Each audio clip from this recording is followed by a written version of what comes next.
میری بیٹی کا انتظار کرو، ہو سکتا آتی ہو، لیکن جب دیکھا تو خالی بھائی آ گیا، بہن نہیں آئی۔ او اسلام کی شہزادی سنو، خالی بھائی آ گیا، بہن نہیں آئی، بہن چٹائی پہ پھیلی پڑی ہے، ابا دنیا سے چلے گئے۔ اسے وہ دن یاد ہے کہ جب میرے باپ نے رخصتی کی تھی تو اس باپ نے ایسی چیخ ماری اور بے ہوش ہو کے پیچھے کو گر پڑا۔ یہ کہتا تھا میرا آج گھر سے نور جا رہا ہے، میری بیٹی جا رہی ہے۔ اللہ اللہ وہ باتیں یاد کر کر کے رو رہی ہے۔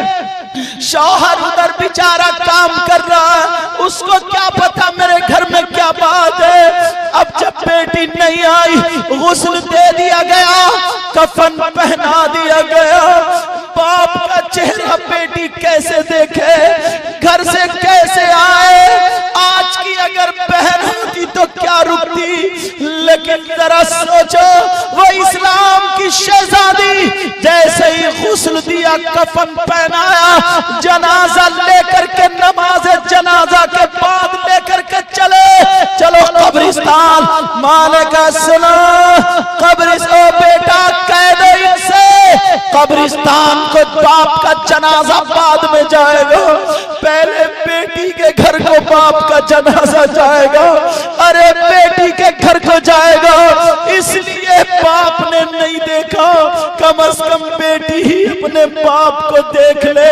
ارے کیا منظر ہوگا، باپ کا جنازہ قبرستان نہیں، بیٹی کے گھر کو چلا، بیٹی کے گھر کو جنازہ جا رہا ہے۔ اللہ اللہ، جنازہ بیٹی کے گھر پہنچا، سارے لوگ باہر ہو گئے، لڑکی تڑپ کے اپنے باپ کو چپٹ گئی اور رو رو کے کہنے لگی ابا مجھے کیسے امتحان میں تم نے یہ باتیں بتائی تھی ابا، مجھ سے 2 منٹ کے لیے باتیں کر لو میرے ابا، 2 منٹ کے لیے آنکھیں کھولو۔